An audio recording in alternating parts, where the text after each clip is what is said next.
अस्सलाम वालेकुम class, doctor Tahmina नज़ीर है। मैं आज आपको इंट्रोडक्टरी फार्माकोलॉजी का नेक्स्ट टॉपिक पढ़ाऊँगी। मुझे उम्मीद है आप बच्चों ने सबने हमारा जो कल वाला लेक्चर प्रिपेयर कर लिया होगा, उसको समझा होगा। कोई क्वेश्चन आपकी तरफ से मुझे नहीं मिला अभी तक, पर अगर सबको समझ आ गई है तो बहुत अच्छी बात है, और अगर आप लोगों को कोई क्यूरीज हैं तो आप मुझसे पूछ सकते हैं।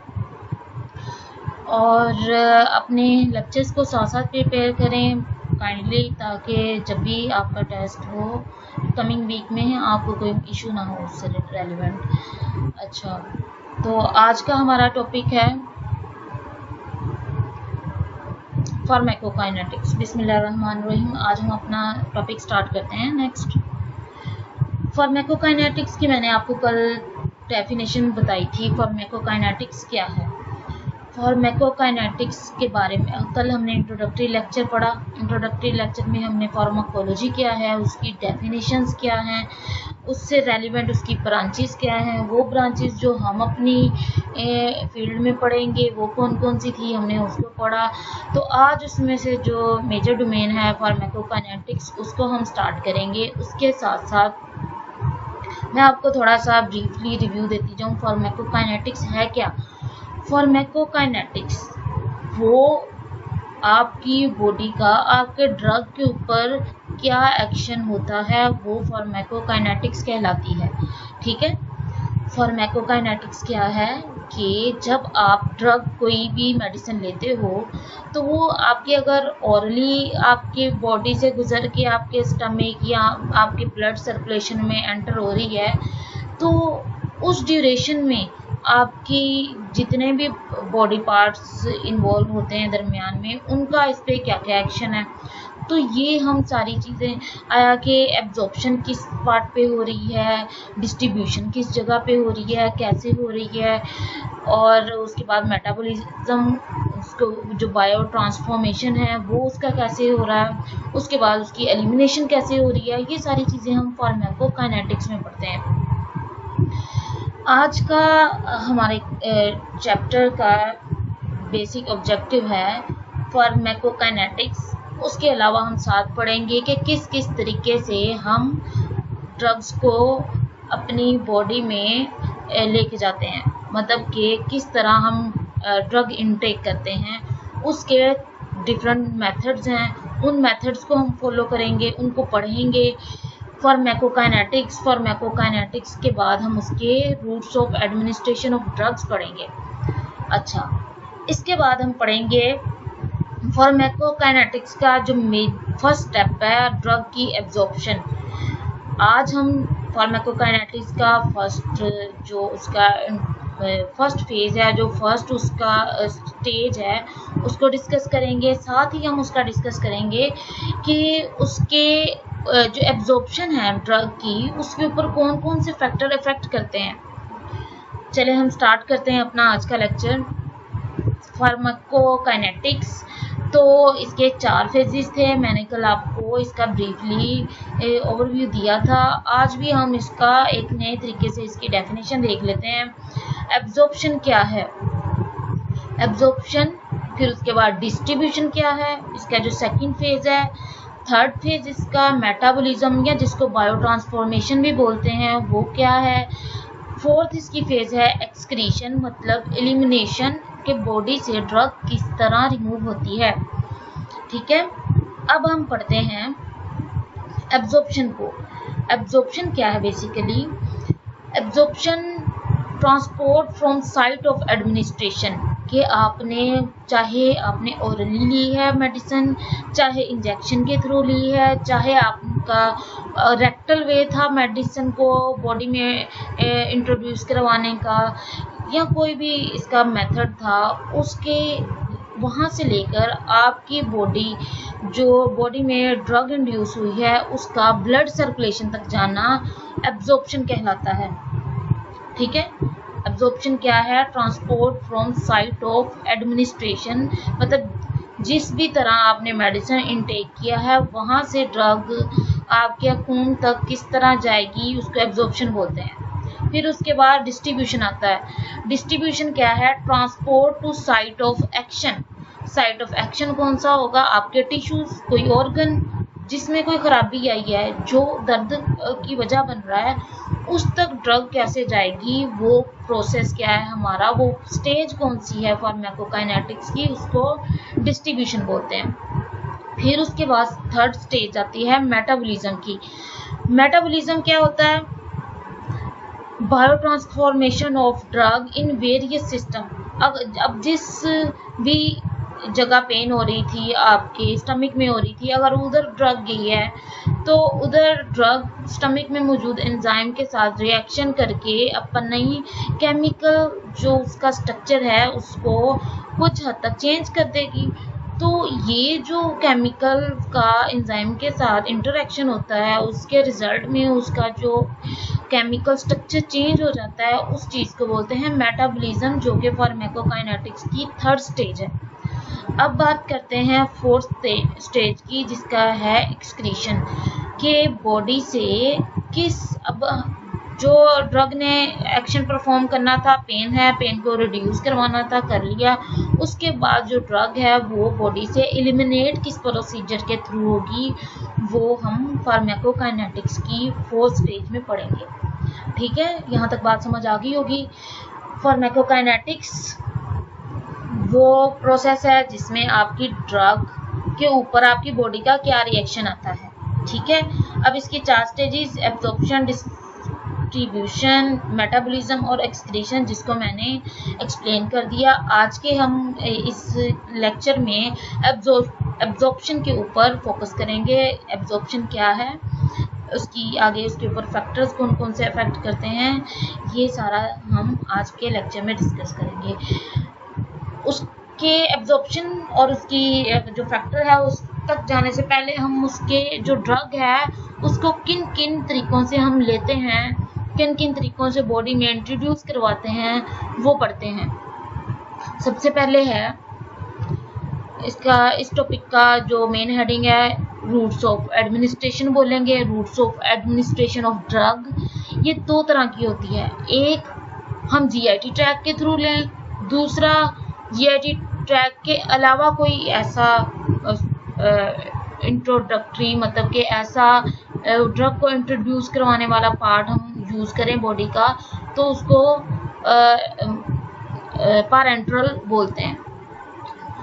अब क्या है, सिंपल अल्फाज में, एक अगर हम जीआईटी के थ्रू अपना ड्रग को इंट्रोड्यूस करेंगे बॉडी में, उसको एंट्रल बोलते हैं, एंट्रल रूट ऑफ एडमिनिस्ट्रेशन। और अगर हम जीआईटी के अलावा अपना बॉडी का दूसरा कोई पार्ट के थ्रू ड्रग को बॉडी में इंट्रोड्यूस करवाएंगे, उसको parenteral route of administration of drug बोलेंगे। ठीक है, इसके अलावा भी कोई मेथड्स होते हैं ड्रग को इंट्रोड्यूस करवाने के। एक उसमें तो आ गया एंट्रल, दूसरा आ गया पैरेंट्रल। जो दूसरी टाइप्स हैं उसमें टॉपिकल आ जाएगा, इनहेलेशन आ जाएगा, आइंटोफोरोसिस आ जाएगा। अब ये क्या चीज़ें हैं, ये सारी हम अभी कमिंग स्लाइड्स में पढ़ते हैं। मैं दोबारा रिपीट करती हूँ, हम पढ़े हैं, हम मेडिसिन, हम दवाइयाँ किस तरह पेशेंट को, या खुद किस तरह हम पेशेंट को और उसकी बॉडी में मेडिसिन को इंट्रोड्यूस करवाते हैं। वो दो तरीके हैं, बेसिक दो तरीके हैं उसके। एक एंट्रल है, दूसरा पार एंट्रल है। जो एंट्रल है उसमें क्या होता है कि आपकी जीआईटी इन्वॉल्व होती है। पार एंट्रल वो होता है जिसमें अदर देन जीआईटी ट्रैक कोई और पाथवे हम फॉलो करते हैं। इसके अलावा भी रूट ऑफ एडमिनिस्ट्रेशन हैं जिसमें टॉपिकल और इनहेलेशन, आइंटोफोरोसिस आता है। अब एंट्रल पाथ हमने क्या पढ़ा था, एंट्रल क्या है, जिसमें हमारा जीआईटी ट्रैक शामिल है। तो जीआईटी में जो कौन कौन से पाथवे हो सकते हैं जिसको हम ड्रग लेने के लिए इस्तेमाल करेंगे, एक तो ओरल, आपका मुंह, सबलिंगुअल, जुबान के नीचे, मतलब कुछ मेडिसिन इस तरह होती हैं जो आप डायरेक्ट, जैसे पैनाडोल, डिस्प्रिन, और ये जो आम सी मेडिसिन है जो हर एक को पता है, मैं इसलिए उसका बार बार नाम रिपीट करती हूँ। कुछ मेडिसिन आप ओरली लेते हैं। सबलिंगुअल कुछ जुबान के नीचे रखी जाती हैं, जैसे आपने अक्सर देखा होगा कार्डियोवास्कुलर जो डिजीज़ के पेशेंट होते हैं वो अक्सर सबलिंगुअल मेडिसिन यूज़ कर रहे होते हैं, वो किस वजह से, इसका क्या बेनिफिट है, हम आगे पढ़ते हैं। रेक्टल मेडिसिन वो रेक्टल भी आपकी जीआईटी का पार्ट है, तो इसलिए ये भी एंट्रल में आ जाएगा। रेक्टल के थ्रू आप कैसे बॉडी में ड्रग इंट्रोड्यूस करवाते हो, ये सारी चीज़ें, इसका क्या एडवांटेज है, क्या डिसएडवांटेज है, हम ये पढ़ते हैं। सबसे पहले ओरल मेथड क्या है, ये सबसे ज़्यादा इस्तेमाल होने वाला मेथड है, मोस्टली ओरल मेथड यूज़ किया जाता है। अच्छा, अब इसके एडवांटेजेस क्या हैं? सबसे पहले इसका एडवांटेज है कि ये आसानी से हम यूज़ कर सकते हैं, हम ये सेफ़ है, कन्वीनियंट है, नॉन इन्वेसिव है, इसमें हमें कोई भी सर्जिकल माइनर मेजर प्रोसीजर नहीं करना पड़ता ड्रग को बॉडी में इंट्रोड्यूस करवाने के लिए। उसके अलावा इसका क्या एडवांटेज है कि ये स्मॉल इंटेस्टाइन में इजीली एब्जॉर्ब हो जाती है and safe as it does not increase plasma drug level, क्योंकि जैसे ये अपना पूरा पाथवे कंप्लीट करके स्मॉल इंटेस्टाइन में स्टमक से पहले आपके माउथ में, फिर एसोफेगस से होते हुए स्टमक से स्मॉल इंटेस्टाइन में, तो ये सारा जो पाथवे है इस ड्यूरेशन में इसका जो क्या ड्रग का जो मेन केमिकल्स होते हैं वो कम हो जाते हैं इस पूरे पाथवे को फॉलो करते हुए, तो इसलिए जो प्लाज्मा है उसके अंदर ड्रग के केमिकल की ज़्यादती नहीं हो पाती। अब इसका डिसएडवांटेज क्या है? फर्स्ट पास रिएक्शन, वो रिएक्शन होता है जिसमें आपकी जो ड्रग है वो आपके स्टमक को इरिटेट करे, कोई भी उसके जो एंजाइम है उसके साथ रिएक्शन करके कोई भी साइड इफ़ेक्ट प्रोड्यूस करे, स्लो एब्जॉर्प्शन।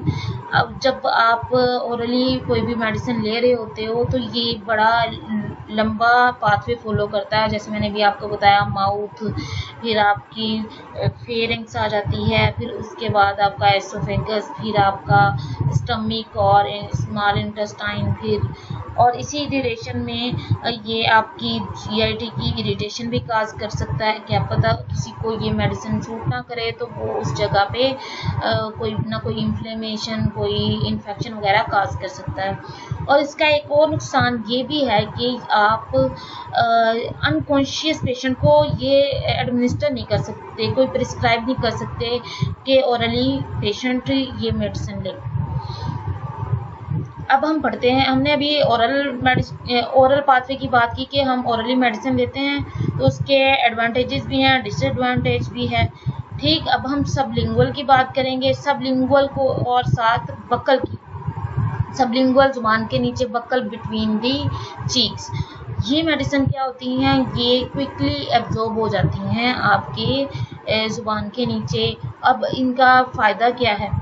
रैपिड ऑनसेट कि जल्दी ये डिसॉल्व हो जाती हैं, no subject to first pass reaction, क्योंकि जैसे ये आपके सबलिंगुअल की बात करें तो आपकी सबलिंगुअल एरिया में जो कैपिलरीज प्रेजेंट होंगी फ़ौरन उसके पास ये ब्लड, ये जो ड्रग है ये एब्जॉर्ब हो जाएगी, तो इसको जीआईटी से गुजरने की ज़रूरत ही नहीं, तो इसका फर्स्ट पास रिएक्शन भी नहीं आता, ना इरिटेशन काज करेगा, ना ये जीआईटी में कोई इन्फेक्शन काज करेगा।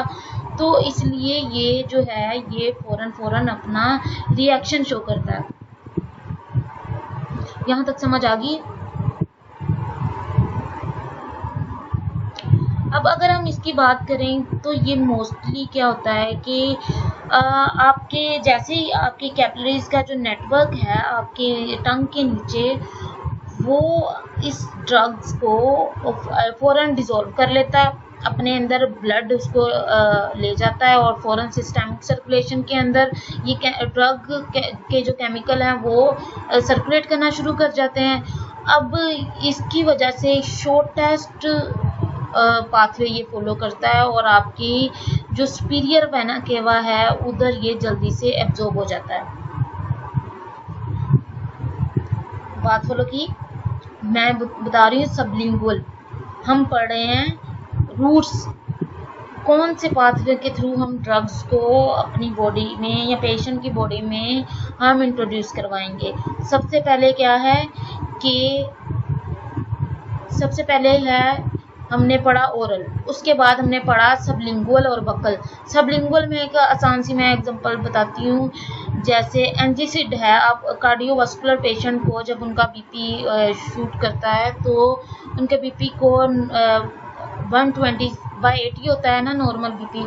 तो जब इनका बीपी हाइपरटेंशन की वजह से अपर लिमिट और लोअर लिमिट दोनों एक्सीड कर जाए तो उसकी ऐसी सूरत में बीपी को नॉर्मल करने के लिए जो वेजोडाइलेटर देते हैं उसका नाइट्रोग्लाइसरीन देते हैं। उनका इफेक्ट क्या होता है कि वो रैपिडली आपकी जो बीपी है उसको डाउन कर देती हैं।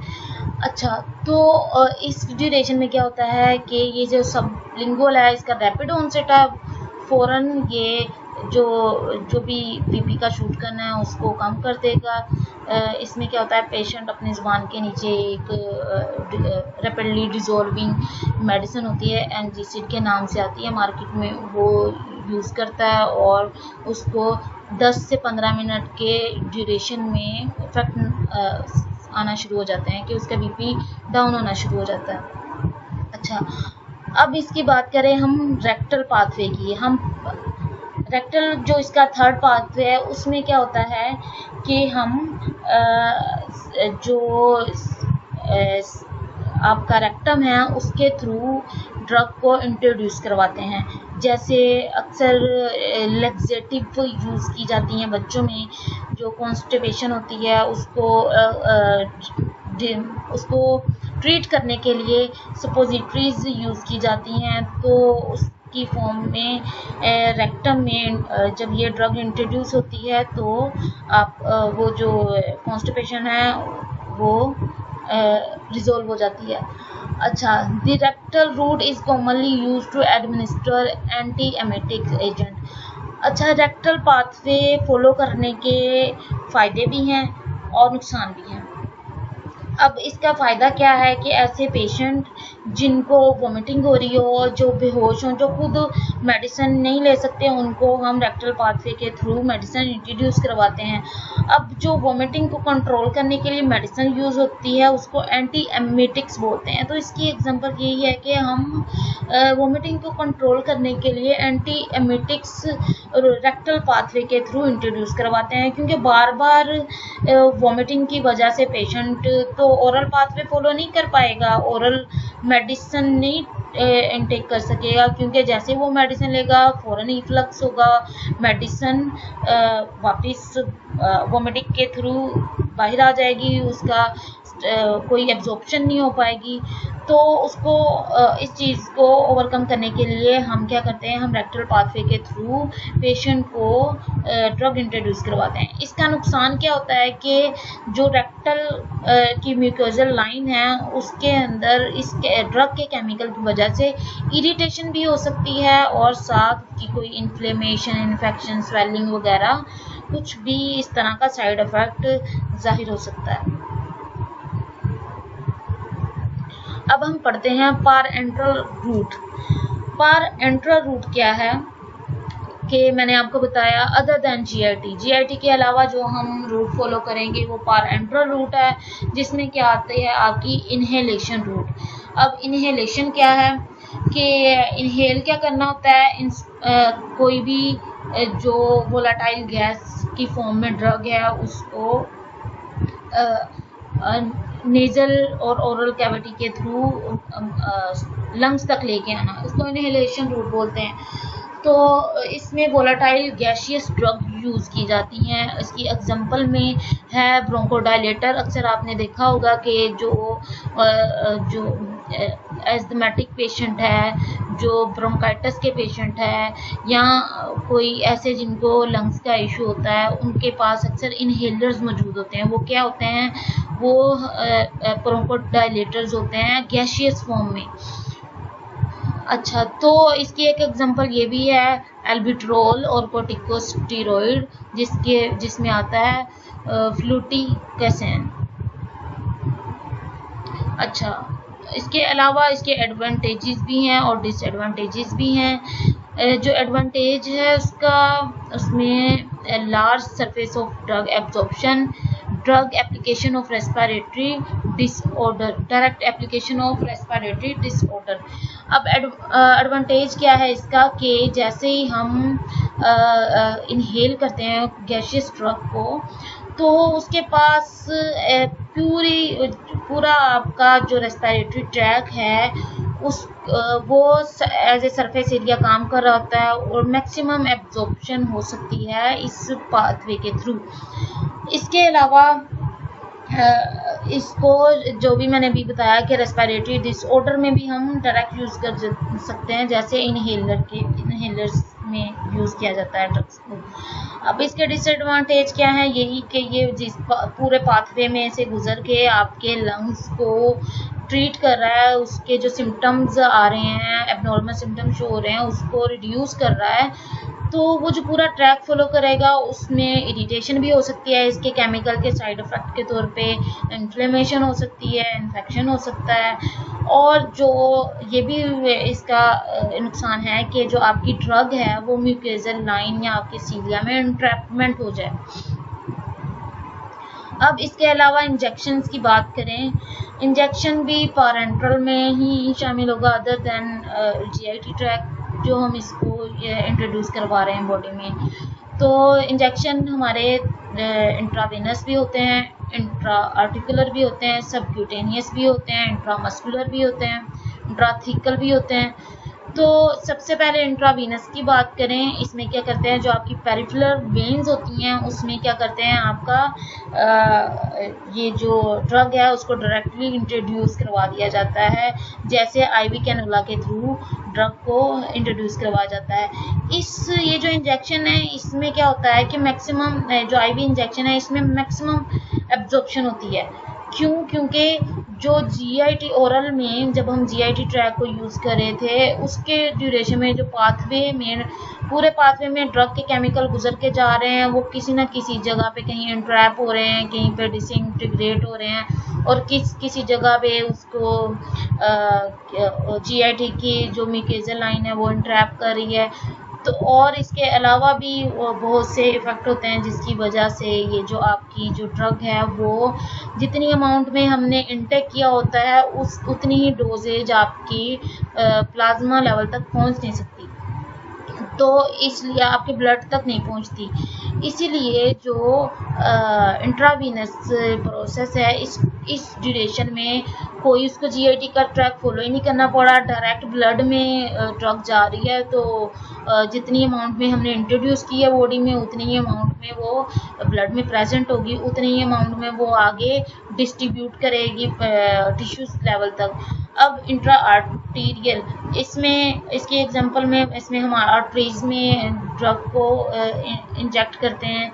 तो ये कब करते हैं, कीमोथेरेपी में, रेडियोपेक डाइज में, जब हमने सिटी स्कैन वगैरह करना होता है, जो हमारी एंजियोग्राफी होती है, जो इस तरह के रेडियोपेक डाइज है ना, उसमें आपकी आर्टरीज में इंजेक्ट किया जाता है कोई भी रेडियोपेक केमिकल, ताकि वो जहाँ मूव करे तो वहाँ हमारी जो स्कैनिंग हमें विजिबल हो सके।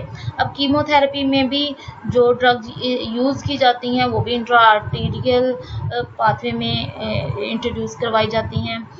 तो इसका ये जो आईवी होता है इसमें स्पीड अगर ज़्यादा रखी जाती है, तो इंट्रा आर्टीरियल जो इंजेक्शन है इसमें हम जो ड्रग इंट्रोडक्शन की स्पीड है, जिसमें हम मतलब जिस स्पीड से हमने इंजेक्शन में जो भी केमिकल या कोई भी ड्रग जो हमने इंजेक्शन में भरी है उसको स्लो स्पीड के साथ हम बॉडी में इंजेक्ट करेंगे। अब उसके बाद बात आती है सबक्यूटेनियस की। सबक्यूटेनियस इंजेक्शन में क्या होता है कि स्किन के बिल्कुल जो नीचे लेयर होती है उसमें हम ये इंजेक्शन इंट्रोड्यूस करते हैं। इसकी एग्जांपल है जैसे इंसुलिन के इंजेक्शन लग रहे होते हैं डायबिटिक पेशेंट को। फिर इसके अलावा इंट्राथीकल है। इंट्राथीकल कब यूज़ करते हैं, जब अक्सर आपने देखा होगा कि एनेस्थीसिया या जो सुन करने के लिए, खुसूसन ये जो सी सेक्शन है इस ड्यूरेशन में, जब सी सेक्शन से पहले मतलब सी सेक्शन में जो इंट्राथीकल इंजेक्शन इंसर्ट किए जाते हैं, जो लंबर लेवल होता है उसमें इंजेक्शन इंट्रोड्यूस किया जाता है, तो वो सब अरेक्नॉइड स्पाइनल की सब अरेक्नॉइड स्पेस में इंट्रोड्यूस किया जाता है। तो वो आपकी इंट्राथीकल जो इंजेक्शन है उसकी टाइप में आ जाएगा।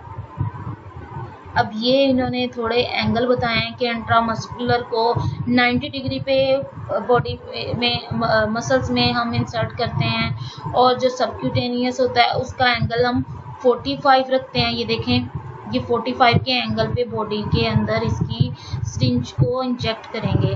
फिर जो इंट्रावीनस है उसमें हम सबक्यूटेनियस से एंगल को कम कर लेते हैं, 25 डिग्री पे हम अपना जो इंजेक्शन की नीडल है उसको प्लेस करते हैं और फिर इंजेक्ट करते हैं। फिर इसी तरह जो इंट्राडर्मल है जिसको सबक्यूटेनियस भी बोलते हैं, उसमें हम 10 to 15 डिग्री अपना एंगल सिरिंज का रखते हैं, फिर ड्रग को इंट्रोड्यूस कराते हैं।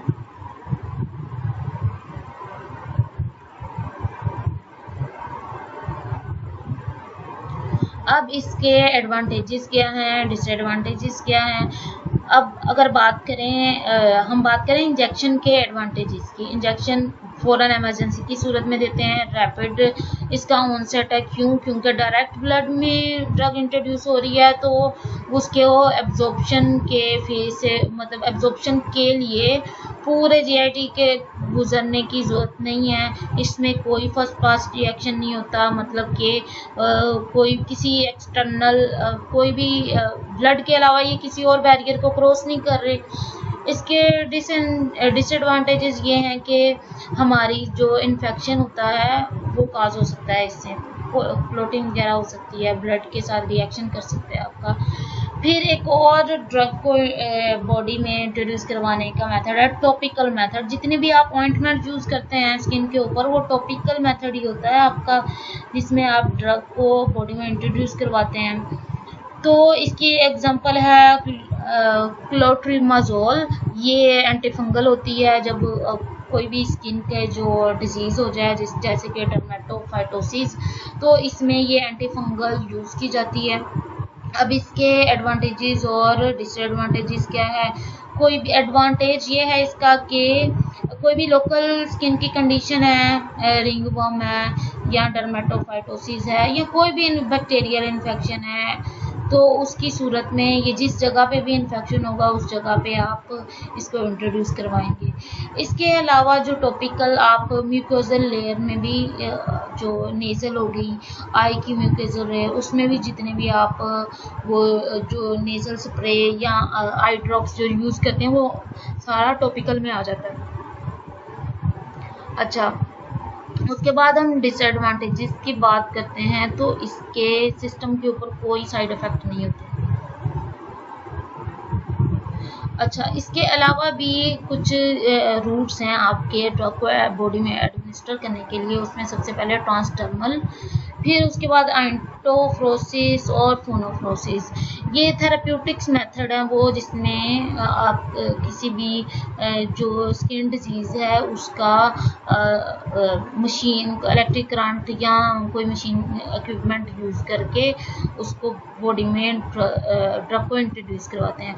अब ट्रांसडर्मल की बात करें तो apply to skin having systemic effect, ठीक है।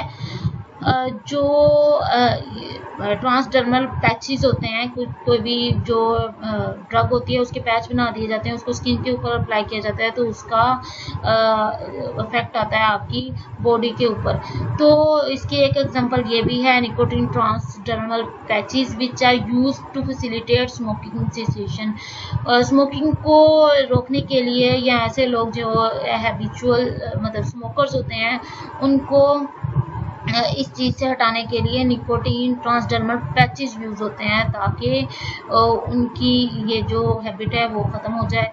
अब एंटोफेरोसिस की बात करें। एंटोफेरोसिस क्या है कि absorption of drug from skin through electrical current, के जब कोई भी ऑइंटमेंट की फॉर्म में लगाओ या किसी सोलेबल वाटर की सोलेबल मटेरियल की फॉर्म में कोई भी केमिकल बॉडी के ऊपर या स्किन के ऊपर स्वैब किया जाता है और उसके ऊपर फिर या ऑइंटमेंट है तो उसको स्प्रेड किया जाएगा जो अफेक्टेड साइट है उसके ऊपर, और उसके ऊपर फिर इलेक्ट्रिकल स्मॉल एम्पेयर के इलेक्ट्रिकल करंट, खुसूसन जो फेराडिक करंट होते हैं वो आपने शायद अभी नहीं पढ़ा होगा। जो इलेक्ट्रिकल करंट की एक फॉर्म होता है फेराडिक करंट, उसकी फॉर्म में ये बॉडी के ऊपर हल्का हल्का करंट वो लगवाते हैं, जिसकी वजह से जो ड्रग होती है वो बॉडी के अंदर एब्जॉर्ब हो जाती है।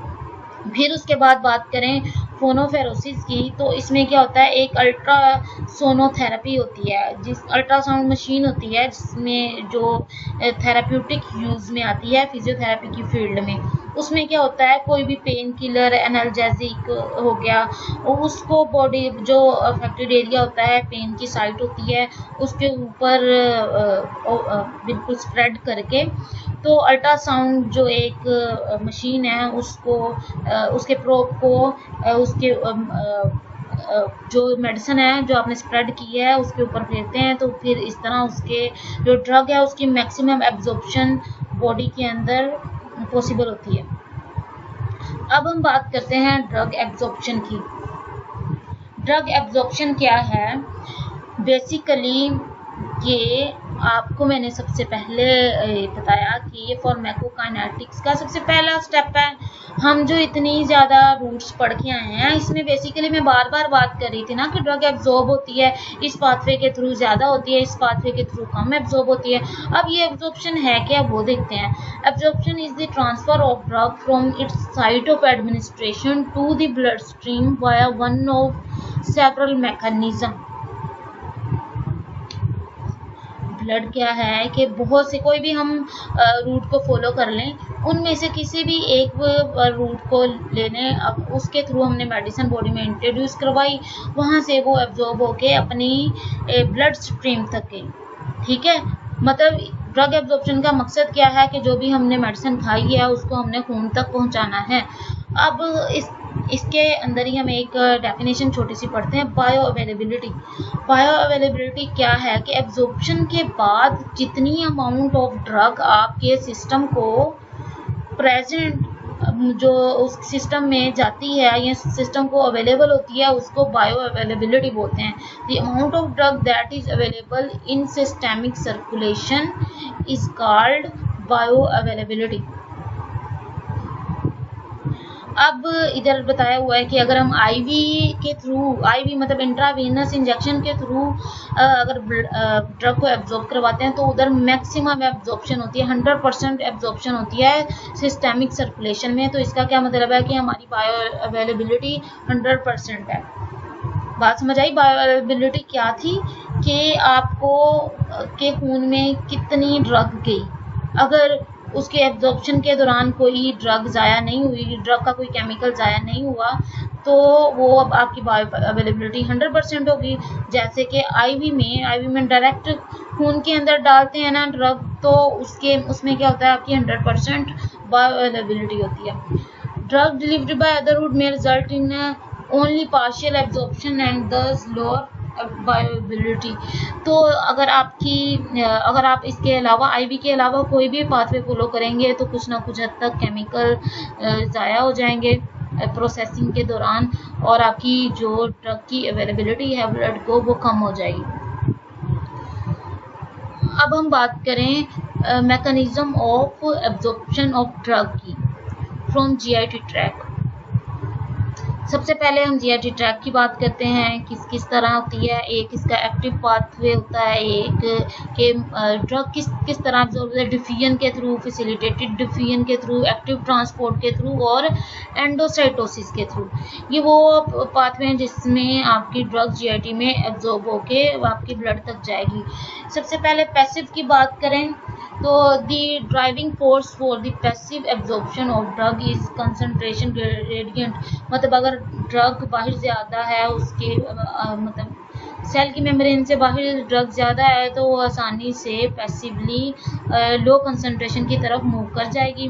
फिर इसी तरह हम फैसिलिटेटेड डिफ्यूजन की बात करें तो उसमें क्या आता है कि कोई भी जो कैरियर है, कोई भी जो प्रोटीन कैरियर है, उसके थ्रू आपकी ड्रग एब्जॉर्ब होगी स्टमक के अंदर या कोई भी पार्ट के अंदर। अब इसी तरह इसकी थर्ड पार्ट की बात करें, एक्टिव ट्रांसपोर्ट। अब एक्टिव ट्रांसपोर्ट वो क्या होता है जिसमें आपकी जो बॉडी है वो कोई भी जो कैरियर प्रोटीन है उसके अलावा आपके जो एटीपी का यूज़ है उसके साथ आपकी ड्रग को एब्जॉर्ब करे।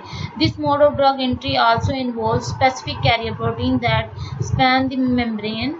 A few drugs that closely resemble the structure of naturally occurring metabolites are actively transported across cell membrane using these specific C carrier। मतलब स्पेशल कैरियर प्रोटीन होती है जिसके थ्रू एक्टिव ट्रांसपोर्ट होती है।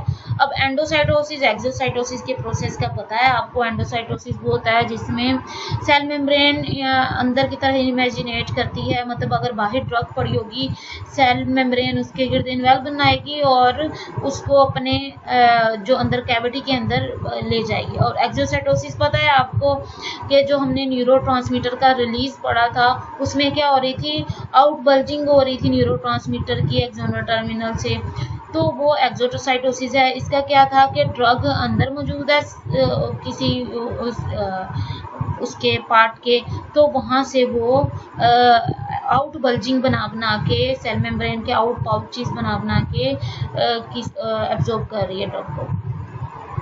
अच्छा, उसके अलावा कुछ फैक्टर्स हैं, ये हम अपने नेक्स्ट जो लेक्चर है उसमें कर लेंगे। फैक्टर कौन कौन से इफेक्ट कर रहे हैं आपकी जो बॉडी पे और वो कौन से हैं। सबसे पहले मैं बात करूँ इसकी डिटेल में आपको नेक्स्ट लेक्चर में बताऊंगी।